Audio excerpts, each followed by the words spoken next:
நீங்க ரொம்ப காலமா ஜெபம் பண்ணிட்டு இருந்தீங்கன்னா ஒரு காரியத்துக்காக, குழந்தை வேணும், வேலை வேணும், திருமணம் நடக்கணும்னு ரொம்ப காலம் ஜெபம் பண்ணிட்டு இருந்தீங்கன்னா, நல்லா கவனிங்க, ரொம்ப காலம் ஜெபம் பண்ணிட்டு இருந்தீங்கன்னா, அதுக்காக உபவாசம் எடுத்துட்டீங்க, எல்லாம் பண்ணிட்டீங்கன்னா, எப்போ அந்த பதில் உங்களுக்கு கிடைக்கும்னா ஜெபத்தை நிறுத்தினா தான் பதில் கிடைக்கும்.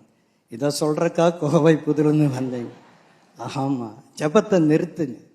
யார் ஜெபத்தை நிறுத்த சொல்றேன்? ரொம்ப காலம் பண்ணிட்டீங்க, உபவாசம் எடுத்துட்டீங்க, அழுதுட்டீங்க, அப்புறம் மறுபடியும் பண்ணிட்டே இருக்கிறீங்க.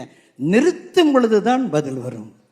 அந்த ஜெபத்தை நிறுத்தி அதுக்கு பதிலாக, ஆண்டவரே நான் கேட்டேன், நீங்க எனக்கு கொடுக்க போறீங்க, ஸ்தோத்திரம் ஸ்தோத்திரம் ஸ்தோத்திரம் ஸ்தோத்திரம் ஸ்தோத்திரம், அப்படி பண்ணி பாருங்க, பதில் வருதா இல்லையான்னு பாருங்க. எந்த நேரம் அழுதுட்டே இருந்தீங்கன்னா அப்புறம் என்ன ஆண்டவர், நம்முடைய ஆண்டவர் என்னை அவரை நோக்கி கூப்பிடும் பொழுது நமக்கு பதில் கொடுக்கிற ஆண்டவர் தான் நம்முடைய ஆண்டவர். எத்தனை பேர் கர்த்தரை விசுவாசிக்க போறீங்க? எத்தனை பேர் ஜெபத்தை நிறுத்த போறீங்க? அதுக்கு எல்லா ஜெபத்தையும் நிறுத்த சொல்லல.